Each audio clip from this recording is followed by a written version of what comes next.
Before starting to lay a lawn, it is worth taking some time to ask yourself a few questions. Is this a suitable time to be laying a lawn? Now, turf can be laid all year round, but frosty conditions should be avoided, and extended periods of hot and dry weather will require additional care and attention.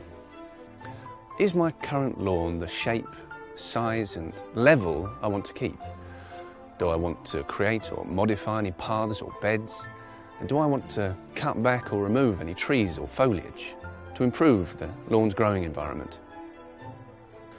So, you're going to need a wheelbarrow, a rake, a long knife, a spade, some planks, a garden hose and a sprinkler.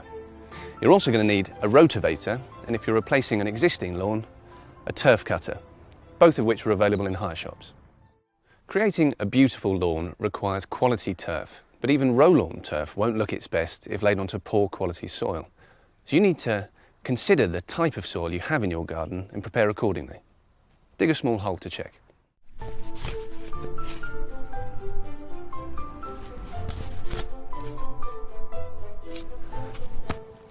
If your soil structure is poor, we recommend using a soil improver. As a minimum, apply a pre-turfing fertiliser. This will ensure strong root growth and will feed your new lawn in the important first few months. Ideally, to ensure your lawn gets the best possible start, we recommend using Rolawn turf and lawn seeding topsoil. It's a high quality, sandy topsoil, which is pre-mixed with Rolawn Grow Right lawn establishment fertiliser. To determine how much turf you require, draw a sketch of the area you want to lay turf onto, then draw rectangles over your sketch. While standing in the area to be turfed, mark out the corners of your rectangles on the ground. Measure the lengths and widths in metres of all your rectangles and record on your sketch.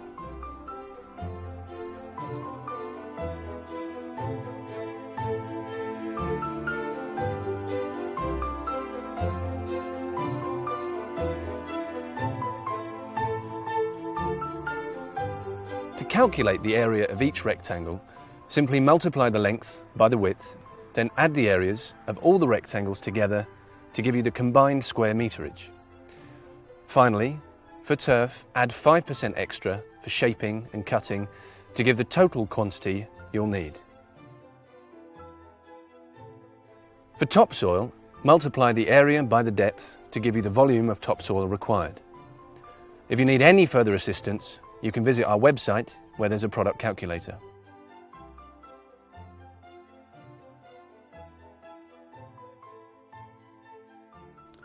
If you want to replace your existing lawn, you need to remove your old one first. Now ideally you should add a suitable weed killer to prevent any weeds or weed grasses from your old lawn coming up through your new turf.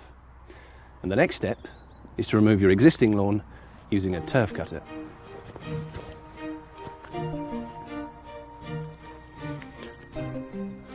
I like this bit.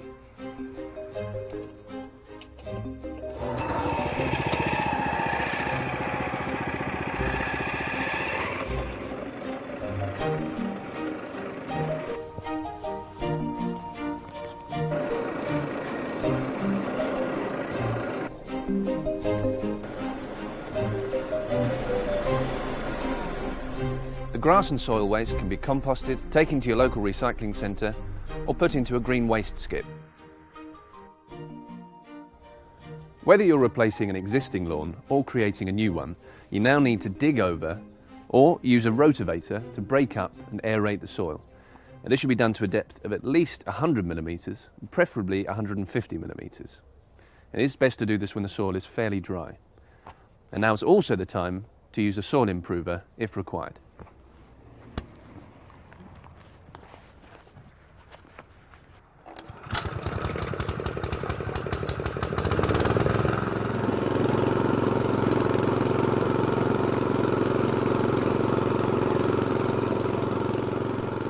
Use a rake to break down any clods of earth, removing weeds, stones and debris as you go. Now, using very small steps, walk backwards and forwards with your weight on your heels. Do this a couple of times in opposite directions to firm up the soil. If you haven't used Rolawn turf and lawn seeding topsoil, now is the time to apply a pre-turfing fertiliser. Rolawn Grow Right Lawn Establishment Fertiliser is ideal. Apply evenly over the area at the specified rate and rake the fertiliser into the top 25mm of the soil. Rake to a fine level finish or tilth. The finer the tilth, the better contact you'll get between the soil and the turf, encouraging quicker lawn establishment. The soil you lay your turf onto needs to be moist, so if there's been no rainfall, you'll need to irrigate. For further information on lawn care and maintenance, to receive free lawn care tips, and to find your nearest Rolawn stockists, visit www.rolawn.co.uk.